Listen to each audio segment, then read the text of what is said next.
할렐루야. 네, 오늘도 이렇게 주님 앞에 나오신 우리 성도님들 진심으로 환영합니다. 말씀을 시작하기 앞서서 한번 옆에 분들과 이렇게 인사하면 좋겠는데요. 어제보다 더욱 주님을 사랑합시다. 네, 저와 여러분들 모두 나날이 주님을 더욱 사랑하게 되고 그분을 더욱 알게 되기를 주님의 이름으로 축복합니다. 오늘 말씀을 나누기 전에 제가 항상 질문을 드리잖아요. 네, 오늘도 한번 질문으로 설교를 시작해 보고자 합니다. 여러분들 눈에 이 교회가 영광스럽게 보이십니까? 보이십니까? 건물 말고요. 건물 말고 우리가 하나로 모여 있는 이 공동체, 저와 여러분들, 우리가 하나로 모여 있는 이 공동체가 영광스럽게 보이십니까? 혹시 초라하게 보이시는 건 아니시죠? 예. 교회는 어떤 곳일까요? 영광스러운 곳일까요? 아니면 미천하고 초라한 곳일까요? 이렇게 생각하실 수 있을 것 같아요. 영광스러울 때도 있지만 한편으로는 초라할 때도 있는 참 그런 애매한 곳, 그게 교회가 아닌가 하는 생각이 드실 수 있을 것 같습니다. 사람들은 어떤 건축물의 가치를 매길 때에 세 가지 기준으로, 물론 다양합니다. 다양하지만 크게 세 가지 기준의 범주 안에서 그 가치를 매긴다고 합니다. 첫 번째는 바로 누가 이 건물을 건축했느냐입니다. 아주 중요한 거죠. 그리고 두 번째는 어떤 소재를 또 어떤 기술을 사용했느냐입니다. 이것도 매우 중요합니다. 세 번째는 그렇게 지어진 건물, 모습, 그 구조는 어떠하냐. 이 세 가지 기준으로 이제 그 건물의 가치를 매긴다라고 합니다. 물론 위치나 다양한 그런 기준들도 있지만 크게는 이 세 가지 범주 안에서 그 가치를 매긴다는 것이죠. 자, 그럼 생각해 보겠습니다. 여러분, 교회는 누가 세우셨습니까? 당연하죠. 사람이 세웠습니까? 아닙니다. 하나님이 세우셨습니다. 에베소서는요, 그러니까 사도 바울은 계속 끊임없이 말합니다. 교회는 하나님이 세우셨다. 하나님이 교회를 세우신 것이다. 그 하나님이 어떤 분인지를 한번 생각해 보면 좋겠습니다. 여러분, 하나님 어떤 분이십니까? 창조주시죠. 구원자시죠. 그분이 교회를 세우셨습니다. 하나님이 교회를 세우셨다. 사람이 세운 것이 아니다. 하나님께서 교회를 세우셨다. 무엇으로 교회를 세우셨습니까? 에베소서 5장 25절입니다. 사도 바울은 이렇게 말합니다. 삼위 하나님의 사랑과 특별히 예수 그리스도의 희생으로, 예수 그리스도의 그 피값으로 교회가 세워졌다. 사람이 열심히나 노력으로 세워진 것이 아니다. 삼위 하나님의 은혜와 은혜의 경륜과 예수 그리스도의 자기 희생, 그분의 죽으심과 부활하심으로 말미암아, 그분이 보내주신 성령으로 말미암아 교회가 세워진 것이다. 그렇게 세워진 교회의 모습은 또 어떻습니까? 에베소서 5장 27절입니다. 결정적으로 거룩하고 흠이 없는 모습. 여러분, 세상에 흠이 있고 거룩하지 않은 것들이 얼마나 많습니까? 근데 그와 반대로 교회는 거룩하고 흠이 없는 모습, 그런 영광스러운 모습으로 세우셨다는 겁니다. 하나님께서는 이 세상에 있는 그 어떤 영광보다도 더 크고 놀라운 영광을 교회로 하여금 간직하게 하셨는데, 여러분, 교회가 간직하고 있는 영광이 무엇입니까? 저와 여러분들, 우리 교회가 간직하고 있는 영광이 뭡니까? 예수 그리스도에게 다스림을 받는 영광이죠. 여러분, 이것보다 큰 영광은 없습니다. 이 세상에. 모든 만물의 무릎을 꿇히시고 그 만물을 충만하게 하시는 분에게 다스림을 받는 영광. 그분에게 다스림을 받음으로 우리 안에 뭐가 이루어집니까? 하나님의 나라가 이루어지잖아요. 하나님의 나라를 현시적으로 누리게 되는 영광이죠. 그 영광을 누구에게 주셨다고요? 교회에게 주셨다라는 겁니다. 그리스도 안에 있는 교회들에게 주셨다는 거예요. 그렇게 교회를 영광스러운 모습으로 세우셨다라는 겁니다. 그러므로 여러분, 교회는요, 미천한 곳이 아닙니다. 초라한 곳이 아닙니다. 비록 웅장한 건물과 편의시설을 갖추고 있지 못할지라도, 규모가 작고 재정이 넉넉치 않을지라도, 실수와 연약함이 드러난다 할지라도 교회는 삼위 하나님이 여전히 함께 하시기에, 여전히 하나님의 열심으로 세워져 가고 있고, 여전히 예수 그리스도에게 다스림을 받으며 함께 지어져 가고 있기에, 그렇게 하나님 나라를 누리기에, 그리고 그 나라가 완성될 것이기에 교회는 영광스럽습니다. 믿으십니까? 그런데 여러분, 중요한 건 이거예요. 그렇게 세우신 교회, 그 교회 안으로 누구를 부르신 겁니까? 저와 여러분들을 부르신 겁니다. 이걸 믿으셔야 합니다. 저와 여러분들을 교회로 부르셔서 그 교회의 영광에 참여시키셨다라는 거예요. 여러분, 우리는 원래 어떤 자들이었습니까? 정말 미천한 자들 아니었습니까? 우리는 교회가 미천하다 하지만 진짜 미천한 자들은 우리 아니었습니까? 우리가 정말 초라한 자들 아니었습니까? 온갖 저주와 사망에 노출된 비루한 자들 아니었습니까? 그랬던 우리를 하나님께서 은혜로 택하시고 교회 안으로 부르셔서 그 교회의 영광에 참여시키셨다라는 겁니다. 그래서 오늘은요, 처음부터 너무 진지했죠? 이런 교회에 대한 이해를 가지고 말씀을 한번 살펴보고자 합니다. 그래서 오늘 함께 살펴볼 것은요, 첫째, 삼위 하나님입니다. 삼위 하나님께서 나를 교회로 부르시기 위해 어떤 은혜를 베푸셨는지를 함께 살펴보고요. 둘째로, 이제는 내가 교회로서, 여러분 교회 아닙니까? 이제는 저와 여러분들이 교회로서 참여하고 누려야 할 영광이 무엇인지, 그러니까 우리가 이 땅을 살아가는데 뭘 소망해야 되는지를 함께 알아보고자 합니다. 저와 여러분들 모두 이제는 교회로서 마땅히 누려야 할 은혜와 영광을 풍성히 누리게 되시기를 주님의 이름으로 축복합니다. 먼저 성부 하나님께서 우리에게 베푸신 은혜를 살펴보도록 하겠습니다. 성부께서 우리에게 베푸신 은혜는요, 바로 이겁니다. 함께 읽어볼까요? 시작.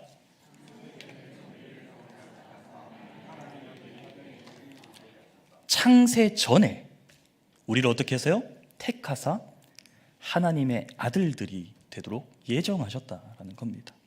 4절과 5절인데요. 우리 함께 한 목소리를 읽도록 하겠습니다. 시작. 곧 창세 전에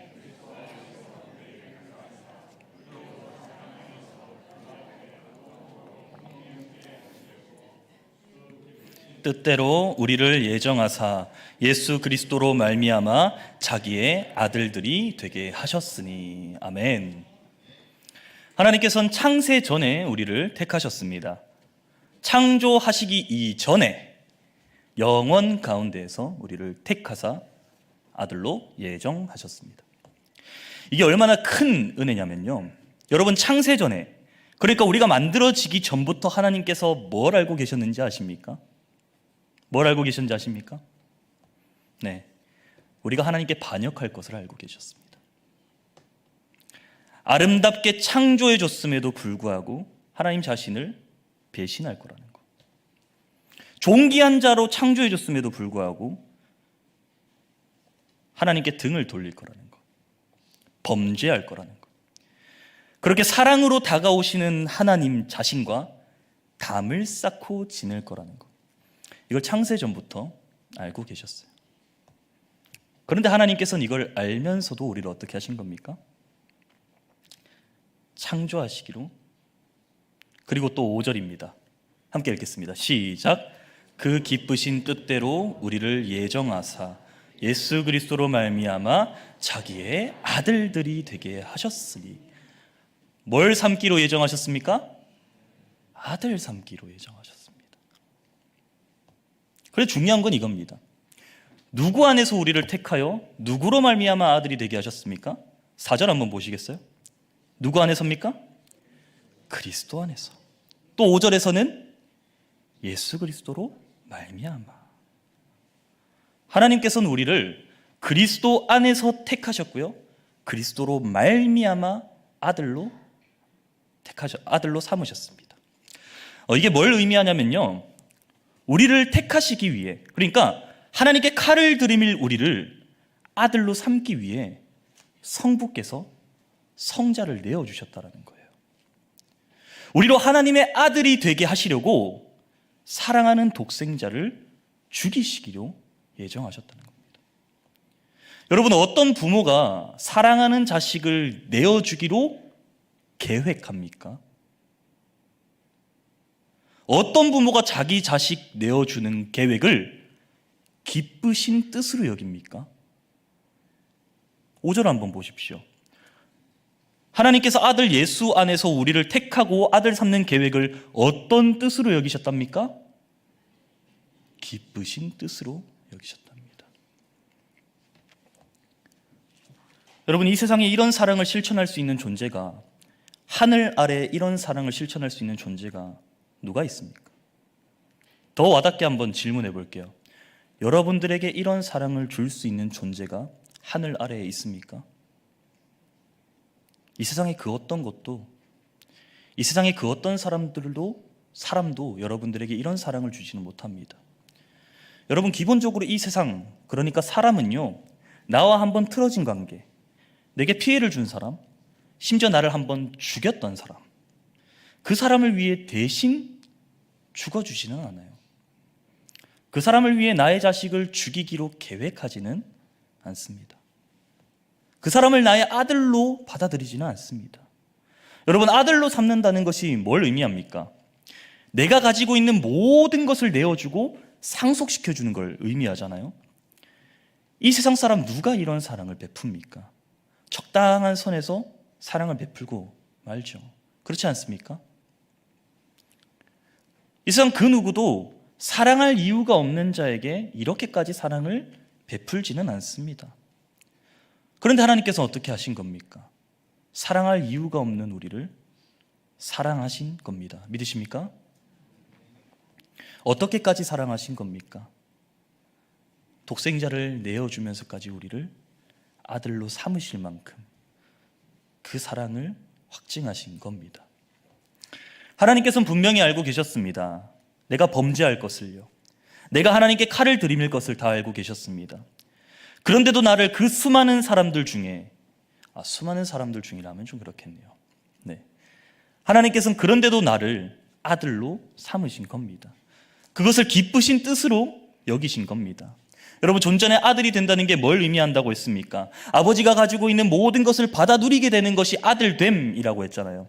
하나님 아버지께 속한 모든 은혜와 복을 상속받는 것이 아들됨이라고 했습니다. 그런 존재로 우리를 받으셨다는 거예요. 우리가 반역하는 것을 뻔히 아시는데도 불구하고 그런 우리를 택하사 상속할 아들로 삼으셨다는 겁니다. 그럼 여러분, 우리가 이제 이 땅에서 살아가면서 추구해야 하는 복은 무엇입니까? 하나님이 그리스도 안에서 상속해 주신 은혜와 복이죠. 교회가 추구해야 될 것이 무엇입니까? 하나님이 교회에게 상속해 주신 은혜와 복이죠. 여러분, 하나님의 아들들이 교회가 상속받을 은혜와 복이 무엇인지 아십니까? 그것이 아들로 삼으신 목적절에서 드러납니다. 4절 한번 보십시오. 무엇입니까? 거룩하고 흠이 없게 하시는 것. 거룩해지고 흠이 없어지는 것, 그것이 우리가 상속받을 복입니다. 하나님께서 우리를 왜 아들로 삼으셨냐면요, 죄로 오염되고 부패하여 흉측하기 짝이 없는 우리를 이제는 거룩하고 흠이 없게 하셔서 존귀한 자, 영광스러운 자로 세우시려고요. 여러분, 이게 잘 와닿지 않죠? 여러분, 과거를 한번 생각해 보십시오. 과거를 한번 돌아보십시오. 죄로 인해 우리의 모습이 얼마나 흉측했습니까? 정말 스스로를 돌아보기 싫을 만큼 우리의 그 형상이 흉측했지 않습니까? 나는 착하고 선한 사람이 되고 싶은데 나날이 악해져만 가는 나의 모습을 보면서 좌절했었잖아요. 좌절하기는커녕 그냥 악하게 살아갔었죠. 또 나는 모든 사람에게 본이 되고 존경받는 사람이 되고 싶지만 현실은 맨날 주변 사람들에게 손가락질 받기만 했었잖아요. 그 손가락질 받을까 두려워서 눈치 보고 비겁하게 비열하게 그렇게 벌벌 떨며 살았지 않습니까? 가족들과, 내가 사랑하는 가족들과 지인들과 우리 교인들을 기쁘게 해주고 싶은, 그런 기쁘게 해주는 사람이 되고 싶었지만 맨날 슬프게 하고 울리기만 하는 나를 보면서 절망했었지 않습니까? 그랬던 우리를 하나님께서 아들로 삼으셔서 이제는 존귀한 자로 빚어가시겠다라는 겁니다. 예수 그리스도를 닮은 존재, 하나님을 닮은 존재, 하나님의 성품을 닮은 존재, 다시 영광스러운 사람으로 빚어가시겠다는 겁니다. 여러분, 이 복을 누리시기를 소망합니다. 이 세상에 있는 허다한 그 허망한 것들을 쫓아가는 것이 아니라 하나님께서 아들들에게만, 교회에게 허락하신 이 신령한 복, 거룩해지고 흠이 없어져가는 이 복을 저와 여러분들이 누리시기를 소망합니다. 그래서 존귀한 사람으로, 이제는 좀 영광스러운 사람으로 이 땅을 살아가시기를 주님의 이름으로 축복합니다. 자, 그런데요, 우리가 이렇게 하나님의 아들이 된 것은요, 그냥 된 게 아닙니다. 성자와 이 성령의 은혜로 아들이 된 거예요.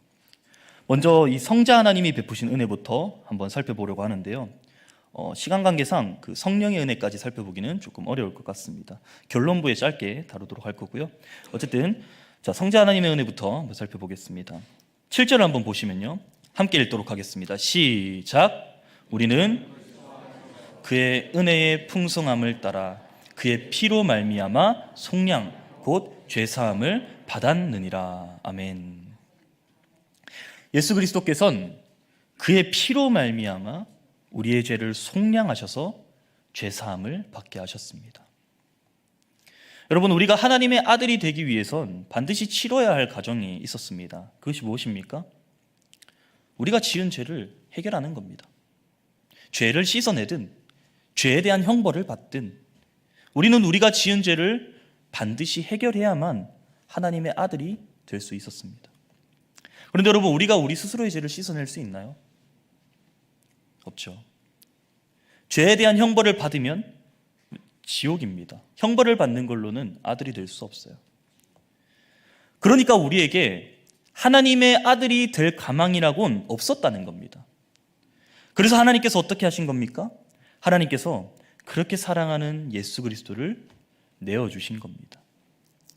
예수 그리스도에게 우리의 모든 죄를 짊어지게 해서 형벌을 대신 받고 죽게 하신 겁니다.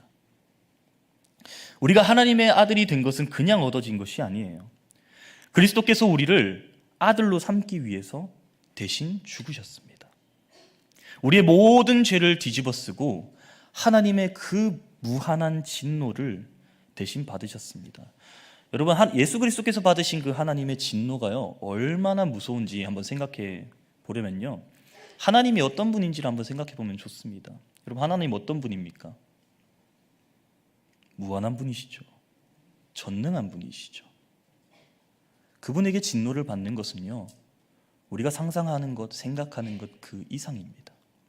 근데 그걸 누가 대신 받으신 겁니까? 그리스도께서 받으신 겁니다. 저와 여러분들을 아들 삼으시려고. 그분의 핏값으로 우리가 아들이 된 거예요. 그런데요, 여러분, 예수 그리스도께서 우리에게 베푸신 은혜는 여기서 끝이 아닙니다. 그 핏값으로 아들이 되게 하실 뿐만 아니라, 잘 들으셔야 합니다, 비밀로 감춰진 하나님의 구원 경륜을 우리에게 펼쳐 보여주셨습니다. 비밀로 감춰진 하나님의 그 구원 경륜을 우리에게 펼쳐 보여주셨습니다. 여러분, 하나님의 구원 경륜, 그러니까 이 경륜은 계획을 뜻합니다. 구원 계획, 구원 경륜 같은 말인데요, 하나님의 구원 경륜이요, 지금 예수 그리스도 안에 있는 우리에게는 펼쳐 보여졌지만 사실 이 하나님의 구원 경륜은 비밀로 감춰져 있었습니다. 경륜은 꼭 계획을 뜻한다 했습니다. 그러니까 하나님의 구원 계획이 원래는 비밀로 감춰져 있었습니다. 그래서 아무도 그 계획을 알 수도 없고 믿을 수도 없었어요. 골로새서 1장 22절 한번 보십시오. 함께 읽어볼까요? 시작.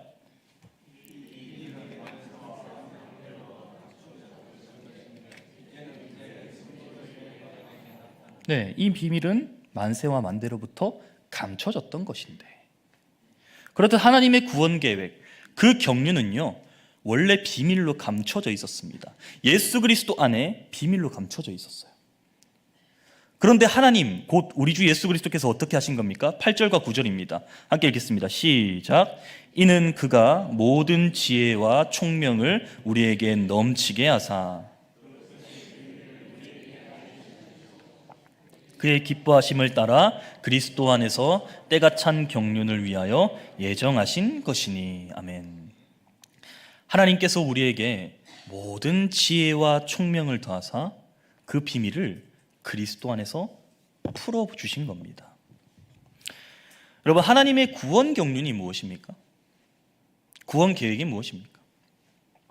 단순히 예수 그리스도께서 우리를 위하여 십자가에서 죽으셨고 부활하심으로 말미암아 우리를 구원하셨다입니까? 물론 맞습니다. 이게 진리죠. 구원 핵심이죠. 그러나 하나님의 구원 경륜은요, 그렇게 얕지 않아요. 단순히 두 문장, 세 문장으로 정리될 만큼 얕지 않습니다. 여러분, 이 하나님의 구원 경륜이요, 무엇과 연관이 있냐면요, 아들들이 상속받을 복과 연관이 있어요. 우리가 상속받을 복과 연관이 있어요. 근데 우리가 상속받을 복과 연결되어 있는 이 하나님의 구원 경륜이 고작 한 문장, 두 문장으로 끝나면 좀 속상하지 않으시겠습니까? 저는 좀 속상할 것 같더라고요. 그런데 여러분, 안심하십시오. 하나님의 구원 경륜은요, 그렇게 얕지 않습니다. 우리가 받을 복이 그렇게 얕지 않아요. 하나님의 구원 경륜은요, 창세 전부터 시작합니다. 방금 앞서 우리가 살펴본 그 예정, 앞서 우리가 살펴본 하나님 모든 은혜가 하나님의 구원 경륜이에요. 그리고 그 구원 경륜이 어디까지 가냐면요, 그리스도의 십자가 사건, 부활 사건을 넘어서 10절인데요. 함께 10절 읽어볼까요? 시작. 하늘에 있는 것이나 땅에 있는 것이 다 그리스도 안에서 통일되게 하려 하심이라. 하늘에 있는 것이나 땅에 있는 것이나 모든 만물이 그리스도 안에서 통일되는 것으로까지 나아갑니다. 여러분, 예수 그리스도 안에서 하늘과 땅이 통일된다라는 이 말은요, 따라하십시오. 예수 그리스도의 통치 아래 모든 피조물이 원래의 질서를 회복하는 것. 예수 그리스도의 통치 아래 모든 피조물이 원래의 질서를 회복하는 것입니다. 무질서하고 불화를 일으키는 모든 만물이 이제는 예수 그리스도의 다스림과 통치하심으로 인하여 원래의 질서를 회복한다는 겁니다. 다시 말해, 아픔이 없고 슬픔이 없고 고통이 없고 해함이 없는 세상, 그 하나님 나라를 이루겠다는 계획, 저와 여러분들을 그 나라로 들어가게 하겠다라는 계획이, 그 나라를 완성하겠다라는 계획이 하나님의 구원 경륜의 종점이라는 거예요. 자, 그런데 중요한 건 이겁니다. 여러분, 하나님께서 우리에게 무엇을 펼쳐 보이셨다고요? 네, 하나님의 구원 경륜을 우리에게 펼쳐 보이셨다고 했습니다. 여러분, 하나님은요, 이 구원 경륜을 단순히 보여주시는 것에서 그치지 않으십니다. 하나님께서 구원 경륜을 펼쳐 보여주실 때는요, 그 계획을 누리게 하십니다. 믿으십니까? 그 계획을 반드시 우리 안에 이루셔서요, 우리의 기업이 되게 하세요. 11절 한번 보십시오. 제가 읽겠습니다. 모든 일을 그의 뜻의 결정대로 일하시는 이의 계획을 따라 우리가 예정을 입어 그 안에서 무엇이 되었습니까? 기업이 되었습니다. 거기에 속한 사람이 되었다는 겁니다. 펼쳐 보여주시는 자는요, 그 안에 속해요. 그 보여주시는 모든 복들에 해당하는 사람이 됩니다. 그게 아들됨이에요. 하나님께서는 펼쳐 보여주실 뿐만 아니라 그 계획을 실제로 이루셔서 우리로 받아 누리게 하신다라는 겁니다. 우리의 기업이 되게 하신다는 거예요. 보십시오. 여러분, 예수 그리스도께서는 오셨습니다. 그죠? 아직 안 오신 거 아니죠? 2000년 전에 오셨습니다. 그리고 현재 하늘 보좌 우편에서 교회를 다스리시고 통치하시고 계십니다. 그렇다면 교회에게 무엇이 이루어지고 있는 겁니까? 저와 여러분들, 교회에게 무엇이 이루어지고 있는 겁니까? 하나님 나라가 이루어지고 있는 거죠. 물론 그 나라는 예수 그리스도의 재림으로 완성되지만 예수 그리스도 안에서 통일된 하나님의 나라는요, 단순히 먼 미래의 일이 아닙니다. 하나님은 지금 이 순간에도 그 그리스도 안에서 하나님 나라를 누리게 하십니다. 어디에서요? 예수 그리스도의 다스림과 통치를 받고 있는 교회에서요. 예수 그리스도의 다스림을 받고 있는 저와 여러분들 마음에서요. 그렇듯 여러분, 교회는요, 단순한 모임이 아니에요. 하나님 나라 모델입니다. 하나님 나라의 실체를 경험하는 곳입니다. 하나님 나라를 함께 누리는 자리입니다. 그럼 여러분, 우리가 교회에서 뭘 소망하며 살아야겠습니까? 하나님께서 그리스도를 통해 이미 열어주신 하나님 나라, 우리에게 지어주신 그 기업, 그 나라를 소망해야죠. 이것이 우리가 참여해야 할 교회의 영광입니다. 믿으십니까? 우리가 여기 있나요? 이제 회복을 넘어 부흥으로라는 표를 세웠지 않습니까? 제가 저걸 보면서 많은 고민을 했습니다. 부흥이란 뭘까? 온전한 부흥이란 뭘까? 그러니까 하나님이 기뻐하시는 교회가 되겠다라는 건데, 부흥이 뭐지? 우리가 이뤄야 되는 부흥이 저는 바로 이거라 생각합니다. 서영교회의 온 성도가 참된 하나님의 아들들이 되어서 거룩하고 흠이 없는 자로 자라나고, 그렇게 온 성도들이 그리스도의 다스림을 받으면서 하나님 나라를 누리는 것, 이것이라고 생각합니다. 여러분, 이보다 복되고 영광스러운 일이 어디 있겠습니까? 저는 우리 서영교회가 하나님 나라를 현시적으로 누리는 그런 영광스러운 교회가 되기를 소망합니다. 그런 교회가 되기를 주님의 이름으로 축복합니다. 결론을 맺도록 하겠습니다. 사랑하는 성도 여러분, 오늘 우리는 말씀을 통해 교회가 얼마나 영광스러운 곳인지, 그리고 우리가 얼마나 놀라운 은혜를 입었는지를 함께 살펴보았습니다. 성부 하나님께서는 창세전에 우리를 택하사 아들로 삼으셨고 거룩하고 흠이 없는 존재로 만들어 가십니다. 그리고 성자 하나님께서는 그 성부 하나님의 계획 안에, 그 예정 안에서 자신의 피로 우리의 죄를 속량하시어 죄사함을 이루어 주셨고 하나님 나라를 누릴 수 있는 길을 열어주셨습니다. 그리고 오늘 살펴보지는 못했지만 성령 하나님께서는 우리 안에 들어오사 그 놀라운 구원 계획을 깨닫게 하시고 적용해 주시며 끝까지 보증해 주십니다. 이 모든 하나님의 은혜를 생각해 볼 때 교회를 바라보는 우리의 시선은 달라져야 합니다. 교회는 외적으로 볼 때 연약해 보일 수 있습니다. 규모가 작고 재정이 부족하고 때론 사람들의 실수와 연약함이 드러날 수 있습니다. 그러나 교회는 절대 초라해지지 않습니다. 왜냐하면 교회의 기초는 애초에 사람의 노력이 아니라 삼위 하나님의 완전하신 계획과 사랑이 있기 때문입니다. 그러므로 사랑하는 성도 여러분, 이제는 더 이상 눈으로 교회를 평가하지 맙시다. 하나님이 세우신 영광스러운 교회를 함부로 평가하지 맙시다. 우리는 이제 교회로 세워졌으니 교회를 평가하기보단 하나님께서 주신 영광을 누리는 것에 집중합시다. 교회의 영광에 참여하는 일에 집중합시다. 거룩하고 흠이 없는 자로 자라나기를, 하나님 나라를 누리기를, 그렇게 그리스도에게 다스림과 통치받는 것에 집중하고 그 자리에 참여하시는 저와 여러분들이 되시길 소망합니다. 교회로 세워진 여러분, 거룩하고 흠이 없는 자로 자라나시기를 축복합니다. 더불어 예수 그리스도에게 다스림과 통치를 받으며 그분이 열어주신 하나님 나라를 누리게 되시기를 축복합니다. 그런 서영교회가 되기를 간절히 소망하며 함께 기도하시겠습니다.